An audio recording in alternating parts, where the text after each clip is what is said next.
पहुंचते हैं। स्वामी अवधेशापुरी जी, मैं आपके पास अब आना चाहती हूँ। आपको क्या लगता है, धीरेन्द्र शास्त्री चमत्कारिक इलाज करते हैं, ये सनातन धर्म है, उसका हिस्सा है?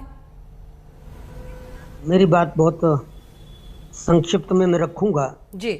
और वो ये है कि सनातन धर्म का हिस्सा तो है, जैसा कि पूर्व वक्ता बता भी चुके हैं। सनातन धर्म में एक बात कही गई, शास्त्र कहते हैं कि यादृशी भावना यस्य सिद्धिर भवति तादृशी। हिंदी में कहूं तो जाकी रही भावना जैसी प्रभु मूरत देखी तिन तैसी। एक तो ये जो धर्म है ये आस्था का विषय है, श्रद्धा का विषय है, विश्वास का विषय है। साधना जो की जाती है या आपकी ये उपासना जो की जाती है वो एक विशेष भावना से की जाती है। अब उस भावना को या उस श्रद्धा को, उस भाव भूमि को आप साइंस के द्वारा टटोल नहीं सकते, क्योंकि साइंस वस्तु पर टिकी है, भौतिक वस्तु पर टिकी है, और अध्यात्म जो है वो सूक्ष्म पर टिका है, जो कि दिखता नहीं लेकिन होता है। आप ऐसा अनुभव कर सकते हैं इस बात को, जैसे किसी गूंगे ने गुड़ खाया, अब बेचारे ने खा तो लिया लेकिन वो बताए कैसे कि गुड़ मीठा है। तो कुछ अनुभव होते हैं जिसे अनुभूति कहते हैं। ऐसे ही सिद्धियों के बारे में भी हम कह सकते हैं जी। ये सब विधाएं तो हैं सनातन धर्म की। हमारे यहाँ अघोर विद्या प्रारंभ से रही है, जहाँ हमारे यहाँ निगम की चर्चा है वहीं आगम की भी चर्चा है। अति प्राचीनतम विद्या है, हम ऐसा नहीं कह सकते कि शास्त्र विरुद्ध है, लेकिन हाँ कई चीजें हमारी समझ में नहीं आती क्योंकि हम भौतिकवाद की दृष्टि से उस चीज को देखते हैं, इसलिए समझ में नहीं आती। मैं सिर्फ एक छोटी सी बात आपसे कहूंगा कि कल कम से कम 25-30 कैमरे आप सभी चैनल वालों के वहां थे और उन्होंने आप सभी मीडिया को चैलेंज किया कि आप मुझे जैसे परख सकते हैं वैसे परख लें। आपने परखा, आपके कैमरे लगे हुए थे, आपके एक पत्रकार बहन को उन्होंने खड़ा भी किया और वो पत्रकार बहन जो थी उसने स्पष्ट कहा कि हाँ बात सही है। कहने का तात्पर्य ये है कि जब आपके कैमरे नहीं परख पाए हैं, जांच नहीं कर पाए, तो बेचारे संतों को इन सबको आप क्यों आखिर ऐसे इस प्रकार से इनको आप पूछ रहे हैं।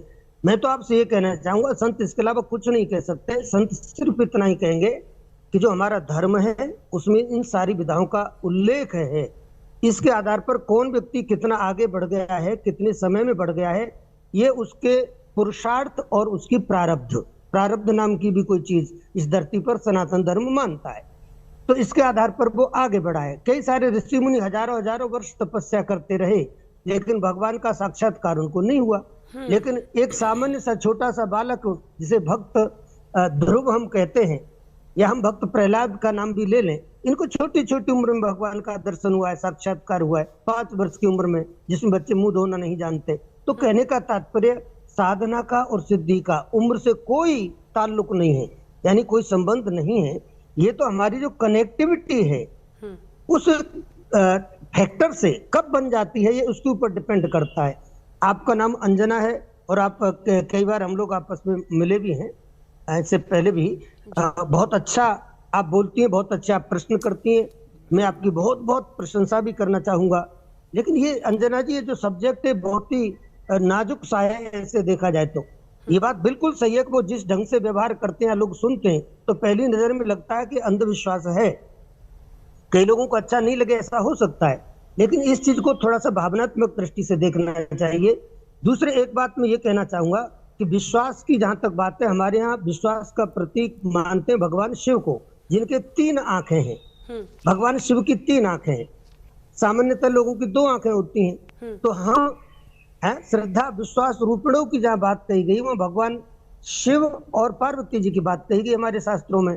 तो हम उस 3 ने श्रद्धा के साथ जब विश्वास को देखेंगे तो उसके लिए हमें एक तीसरी दृष्टि की जरूरत पड़ती है, और वही जो तीसरी दृष्टि है वही आध्यात्म का चिंतन है, वही आध्यात्म की गहराई है, वही धर्म तत्व। लेकिन स्वामी जी, वो भगवान शिव की तीसरी आंख है और कोई भी मनुष्य क्या भगवान बन सकता है?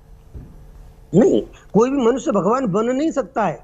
कोई भी मनुष्य भगवान है, क्योंकि हमारे शास्त्र कहते हैं कि अयमात्मा ब्रह्म, यह आत्मा ही ब्रह्म है, अहम ब्रह्मास्मि, मैं ब्रह्म हूँ। ये तो आदि शंकराचार्य जी का सिद्धांत है।